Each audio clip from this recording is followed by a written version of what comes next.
علی بھٹو کی حکومت سے شروع ہوا کہ آئین پاکستان میں اس مقدمے کا حاصل مغز کیسے نکالا جائے۔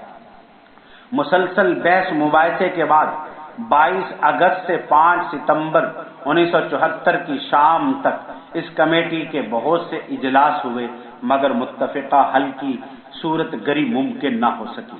سب سے زیادہ جھگڑا دفعہ 106 میں ترمیم کے سلسلے پر ہوا۔ حکومت چاہتی تھی کہ اس میں ترمیم نہ ہو۔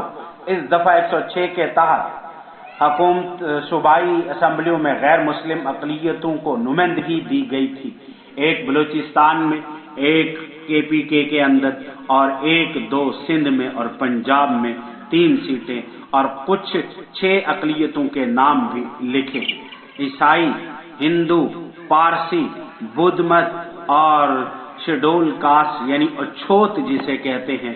مفتی صاحب اور دیگر کمیٹی کے ارکان یہ چاہتے تھے کہ ان 6 کی قطار میں قادیانیوں کو بھی شامل کیا جائے تاکہ کوئی شبہ باقی نہ رہے۔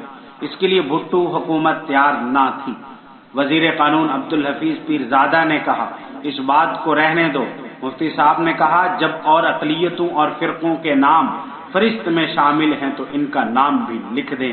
پیرزادہ نے جواب دیا کہ ان اقلیتوں کا خود کا مطالبہ تھا کہ ہمارا نام لکھا جائے، جبکہ مرزائیوں کی یہ ڈیمانڈ نہیں ہے۔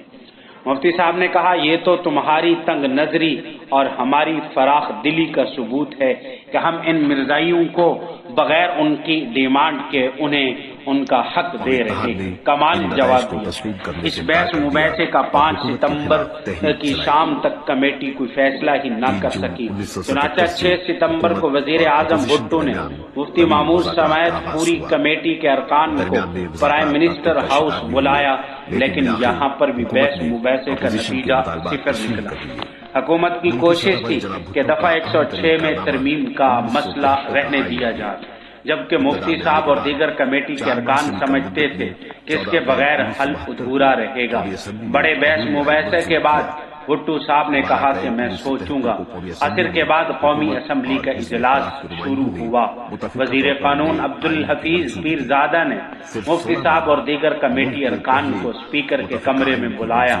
مفتی صاحب اور کمیٹی کے دیگر ارکان نے وہاں بھی اپنے اسی موقف کو دہرایا کہ دفعہ 106 میں دیگر اقلیتوں کے ساتھ مرزائیوں کا نام بھی لکھا اور اس کی تصریح کی جائے، اور اس ایکٹ کے اندر قادیانیوں اور لاہوری گروپ کو لکھا جائے۔ پیرزادہ نے کہا کہ وہ اپنے آپ کو مرزائی نہیں کہتے، آمدی کہتے۔ مفتی صاحب نے کہا کہ آمدی تو ہم ہیں، ہم ان کو آمدی تسلیم نہیں کرتے۔ پھر کہا کہ چلو مرزا غلام احمد کے پیروکار لکھ دو۔ وزیر قانون نے نقطہ اٹھایا کہ آئین میں کسی شخص کا نام نہیں ہوتا، حالانکہ محمد علی جناح کا نام آئین میں موجود ہے، اور پھر سوچ کر بولے کہ مفتی صاحب مرزا کا نام ڈال کر کیوں آئین کو پلید کرتے ہو۔ وزیر قانون کا خیال تھا کہ شاید مفتی صاحب اس ہیلے سے ٹل جائیں گے، لیکن مفتی صاحب تو پھر مفتی صاحب تھے۔ مفتی محمود صاحب نے جواب دیا کہ شیطان، ابلیس، خنزیر اور فرعون کے نام تو قرآن پاک میں موجود ہیں، کیا ان ناموں سے نعوذ باللہ قرآن پاک کی صداقت اور تقدس پر کوئی اثر پڑا ہے؟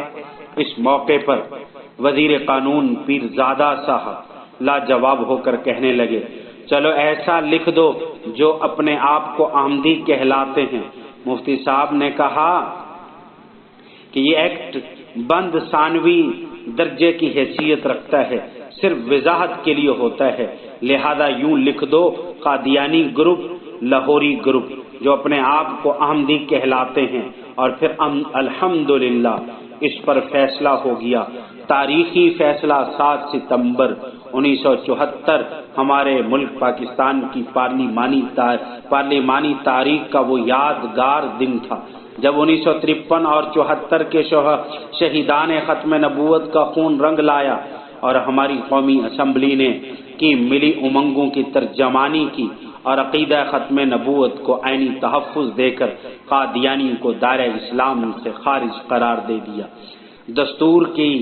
دستور کے دفعہ 260 میں اس تاریخی شک کا اضافہ یوں ہوا: جو شخص خاتم النبیین محمد صلی اللہ علیہ وسلم کی ختم نبوت پر مکمل اور غیر مشروط ایمان نہ رکھتا ہو اور محمد صلی اللہ علیہ وسلم کے بعد کسی بھی معنی و مطلب یا کسی بھی تشریح کے لحاظ سے پیغمبر ہونے کا دعویٰ کرنے والے کو پیغمبر یا مذہبی مسئلہ مانتا ہو، وہ آئین اور قانون کے مقاصد کے ضمن میں مسلمان نہیں۔ اور دفعہ 106 کی نئی شک کچھ یوں بنی کہ بلوچستان، پنجاب، KPK اور سندھ کے صوبوں کی صوبائی اسمبلیوں میں ایسے افراد کے لیے مخصوص نشستیں ہوں گی جو عیسائی، ہندو، سکھ، بدھ مت اور پارسی فرقوں اور قادیانیوں گروہ اور لاہوری افراد جو اپنے آپ کو احمدی کہتے ہیں یا شیڈول کاسٹ سے تعلق رکھتے ہیں، ان کی بلوچستان میں 1، KPK میں 1، پنجاب میں 3 اور سندھ میں 2 سیٹیں ہوں گی۔ یہ بات اسمبلی کے ریکارڈ پر ہے۔ اس ترمیم کے حق میں 130 ووٹ آئے اور مخالفت میں 1 بھی ووٹ نہیں آیا۔ تو اس موقع پر اس مقدمے کے قائد مفتی محمود صاحب رحمہ اللہ نے فرمایا: اس فیصلے پر پوری قوم مبارکباد کی مستحق ہے۔ اس پر نہ صرف پاکستان بلکہ عالم اسلام میں اطمینان کا اظہار کیا جائے گا۔ میرے خیال میں مرزائیوں کو بھی اس فیصلے کو خوش دلی سے قبول کرنا چاہیے، کیونکہ اب انہیں غیر مسلم کے جائز حقوق ملیں گے۔ اور پھر فرمایا کہ سیاسی طور پر تو میں یہی کہہ سکتا ہوں، ملک کے الجھے ہوئے مسائل کا حل بندوق کی گولی میں نہیں بلکہ مذاکرات کی میز پر ہے۔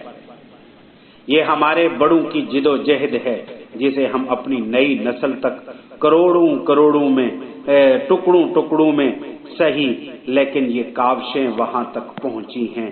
شاید میرے دل میں اتر جائے، شاید تیرے دل میں اتر جائے میری یہ بات، شاید تیرے دل میں اتر جائے میری بات۔